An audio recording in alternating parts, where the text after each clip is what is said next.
საზოგადოებრივი პაციენტებისათვის ჯანდაცვის მსოფლიო ორგანიზაციის რეკომენდებული მედიკამენტების უფასოდ გადაცემას ითხოვს საკრებულოს დეპუტატის განცხადებით შეზღუდული შესაძლებლობის მქონე პირთათვის ფსიქოტროპული და სხვა საჭირო მედიკამენტები მსოფლიო ორგანიზაციის მიერ უფასოდ გამოიყოფა, თუმცა საქართველოში პაციენტებს უსასყიდლოდ არ გადაეცემა. ქრისტიანი დემოკრატები მოითხოვენ განსაკუთრებით ძლიერ მოქმედი პრეპარატების საჭიროების მქონე ადამიანებს უფასოდ გადაეცეთ. დღეს საზოგადოებრივ პრესკონფერენციას ორგანიზაცია მზრუნველი მშობლები ინვალიდი ბავშვებისათვის წარმომადგენლების ესწრებოდნენ.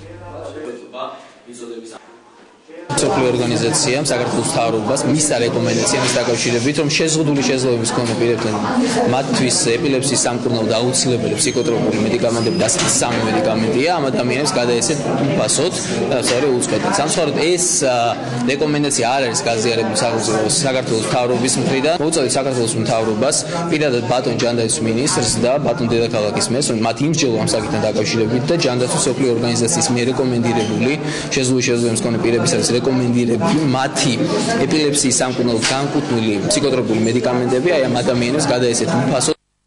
საქართველოში ანტიკონვულსანტების გარკვეული რაოდენობა უფასოდ რიგდება. შემუშავებულია მოდელი მუნიციპალური სამსახურების მიერ ასეთი მედიკამენტების დარიგებისათვის ზუსტად იმ პაციენტებს, ვინც მას მართლა საჭიროებენ. გარდა ამისა, პროგრამულ დონეზე მოქმედებს ფსიქიკური დახმარების პროგრამა, სადაც თბილისის დასავლური რესპუბლიკის მოსახლეობას შეუძლია მედიკამენტები აიღონ იმ შემთხვევაში, თუ მათ ის მართლა სჭირდებათ.